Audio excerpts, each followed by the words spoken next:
This is Inside Indiana Business Radio for the afternoon of Friday, May 24th, 2024. I'm Alex Brown. Faced with overwhelming demand for its diabetes treatment Mounjaro and weight loss treatment Zepbound, Indianapolis-based Eli Lilly and Company said today it plans to invest another $5.3 billion in its brand new Boone County manufacturing complex. That amount brings the company's total investment at the site to $9 billion. Lilly said the new investment will allow it to hire 200 more workers at the complex, including engineers, scientists, and lab technicians, for a total of 900 full-time workers when it is fully operational. The announcement was made this morning at the Global Economic Summit at the Indiana Convention Center, where Lilly CEO Dave Ricks was joined by Indiana Governor Eric Holcomb and Indiana Secretary of Commerce David Rosenberg. The company said the amount would make it the largest investment in active pharmaceutical ingredient manufacturing of synthetic medicines in U.S. history.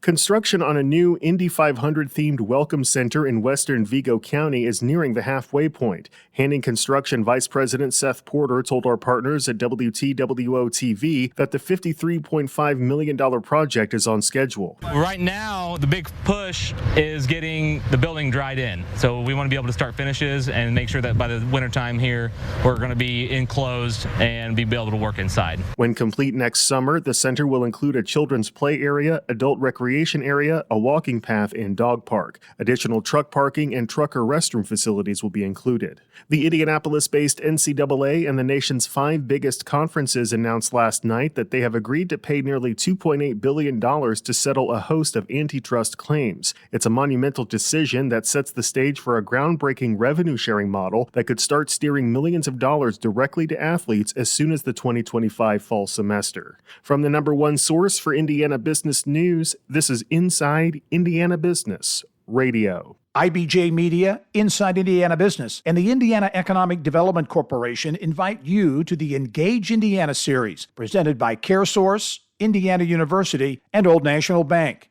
With an unrelenting focus on growing Indiana's economy, we'll dive into each region's unique challenges and distinct opportunities for growth. 9 regions, 1 goal. Indiana's bold future starts here. Discover more and register at ibj.com/engage. There has been a transformation going on just outside of the gates at the Indianapolis Motor Speedway. Main Street in the town of Speedway is being transformed into an entertainment and restaurant destination for many around central Indiana. But there's one project, the Wilshaw Hotel, that just can't seem to get finished. The 127-room hotel at the corner of 16th and Main Streets has been stalled for several years due to financial troubles. Town manager Grant Kleinhens. I would say this, it's mainly a factor associated with the economy.